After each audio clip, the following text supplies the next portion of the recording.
અત્યારે છે કામની ફૂલ લેફરેટ, એટલે પોરો ખવાય એમ નથી. એટલે અત્યારે આપણે પંચર કરાવવા જ્યાં વગેરે છૂટકો જ નથી, જવું જ પડે એમ છે. એટલે બાજુના ગામમાં જવાનું છે અત્યારે આપણે પંચર કરાવવા. આપણે દુકાને તો પોગાડી દીધું, એટલી હવા છે જોઈ, હવા તો રહી ગઈ, પોગી ગયું. હવે પંચરવાળા એ પાનાન બાનાન ગોતશે, ખોલે ત્યાં આપણે બીડી પી લઈ. મારું અણું પણ જેક આવે છે ને કહ્યું, પણ આખું ટ્રેક્ટર ઊંચું કરી દે. ખોલી નાખી. પેલા તો એલા ઘણ ને હથોડા લઈ લઈને ઠાગા મારી મારીને વ્હીલ પલટે આઉટ કરી નાખતા. આ હવાથી બધું ટાયર ખુલી ગયું. લ્યો ધે કરી ખોલી નાખ્યું.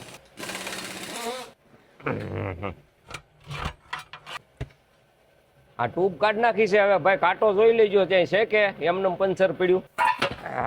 આ કેવડું દડા જેવું કર્યું છે, આમાં સૂક જ વાગી ગયેલી છે. આ પંચર છે, અહીંયા સૂક ગળી ગયેલી છે.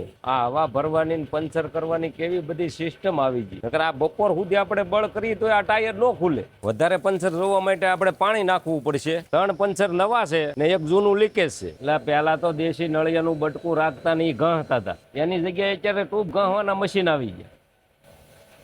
આપણે લીકેજ પંચર હતું ને એની માથે આ મોટો જબર ટીકડો મારવો પડ્યો. જો ભાઈ આપણે પંચર કરી નાખ્યું. 4 પંચર હતા, ટ્યુબ ચડાવીને જવો ટાયરે ફિટ કરી દીધું. પંચર કમ્પ્લીટ કરી દીધું છે. હવે ટાયર ફિટ કરે એટલે આપણે છૂટા થઈએ અહીંથી. પેલા નાના હતા ને તે ગાડીના ટાયર ખેલવતા, પણ આ ટાયર તો બહુ અઘરું પડી જાય, હાથમાં રહેતું નથી.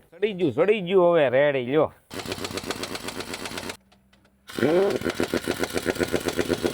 આપણે મશીનથી ખોલ્યા હતા ને મશીનથી ફિટ કરી દીધા. આ ઘેરે ખોલવાય તો અડધો ટક વયો જાય. આ ભાઈ પાસે પણ જે કંઈ પણ સિસ્ટમ વાળો છે, ફટકે બેસી ગયો, આમ ખાલી સાપ દબી ગયા. આપણે મોવાથી વીજપડી રોડ સકડાથી મોટા આસરાણા આવીએ. મોટા આસરાણા આવતા જ આ ભાઈની દુકાન છે પંચરની. તમારે ગમે એવું પંચર હોય કે ગમે એવું ટાયર હોય પણ અહીંયા ખોલી આપશે. બધી સુવિધા આ ભાઈ પાસે છે. હવે પંચર ન પડે તો આખી સિઝન ખેહે રાખીએ, ને પંચર પડશે તો પાછા અહીંયા ધક્કો ખાવું.